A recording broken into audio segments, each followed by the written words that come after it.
Now this is part 2 of a quick overview on how to maintain a garden pond. I just did a quick video then on basic ways to set it up and basic considerations as far as setting it up.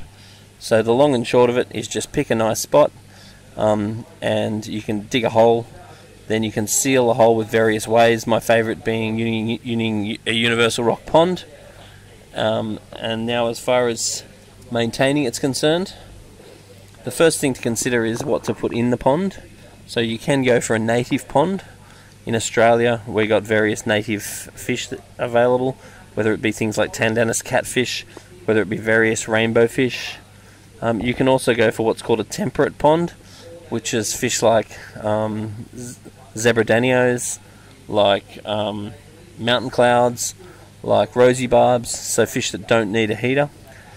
Goldfish would be probably the most appropriate option for most people and most popular. They're easy to keep, their requirements are low, and they are very readily available. Another one is koi. Koi are a prize for most large ponds, but not available in all areas. Some countries and states outlaw koi because of how noxious they can be if let go into their natural environment. Another option is turtles.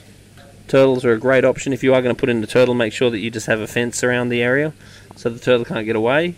Make sure it's at least 30 centimeters above and 30 centimeters under the ground, and make sure that the turtles are at least a few years old or large enough not to get carried away by the birds.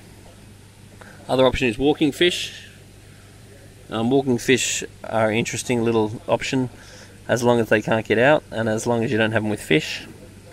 The other thing people do is make swim ponds, which means they make ponds that are literally large enough for you to snorkel in. It's actually a really fun and good idea. A lot of people also convert their swimming pools to ponds, because if you've got a swimming pool that you're never using, you can convert it to a pond. And various pond plants are really nice options to dress up your pond. How many fish can you put in your pond? So it's all about capacity.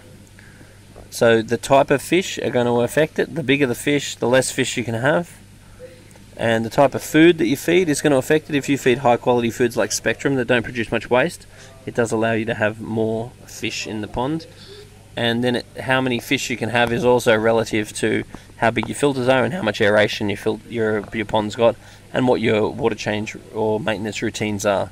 So the best way to add fish to the pond is put a little bit in, then a month or two later get the water tested, then put a little bit more in, and then over time you'll find your nitrates and phosphates tend to elevate, and once those levels start coming up, then you may want to consider not putting any more fish into the pond, or even removing some fish out of the pond if the levels are elevated too much. Did that just skip 2? Shift.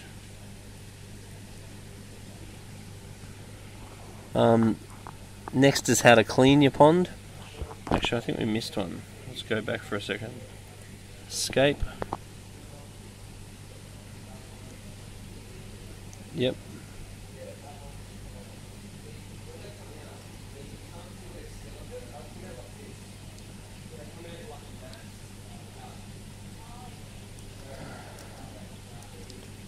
So I'm just going to go back to where we were, because I've managed to lean on something.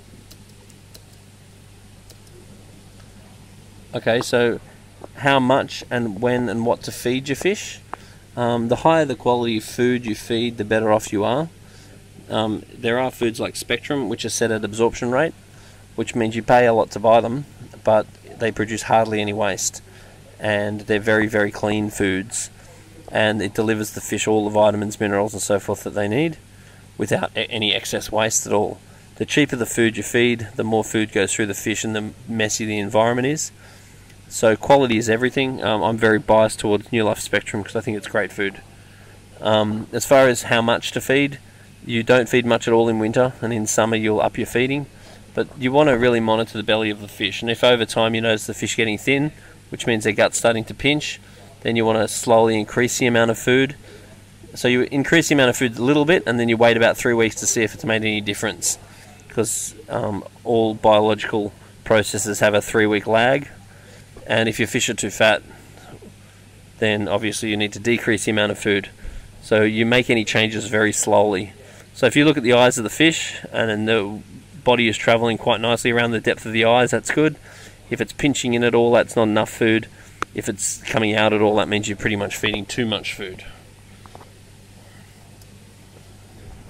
So as far as water testing is concerned, you can either bring a sample of water down to your local aquarium shop and they can test water. For example, we test water here for free, and you can get pH, which is the acidity of the water, the KH, which is the buffering capacity of the water, your waste levels, your ammonia, nitrite, nitrate and phosphate, and it's important you know how to fix it. So if your pH is too low, you might do a water change, or you might add some KH buffers. If your KH is too low, you've got KH buffers. If your ammonia or nitrite's too high, you might increase your filtration. If your nitrate or phosphate's too high, you might decide to do more regular water changes. But seeking advice on how to fix the problems and identifying that you have problems is really the key to having a good pond. And this information is readily available and very easy to manage. Now, how to clean your pond. Netting leaves out is a very easy thing to do. Reduces your organic load in the pond. There's some really cool vacuum cleaners available now, some of them not being terribly expensive, and you can just go in and suck all the crap out of the pond. Scrubbing the side of the pond is going to visually help it be clean, and then you can try and net out or filter out the algae which has been scraped off, and doing water changes at least once a quarter is quite important. And when you do the water change, you're really trying to suck the crap out of the bottom of the pond, as opposed to clean the healthy water, the good clean water straight off the surface of the pond. Now, it's important that you can spot any problems that your fish might have, whether they've got white spot, which is parasitic infection, whether they've got bacterial infection, whether they've got various fungal infections, or things like dropsy.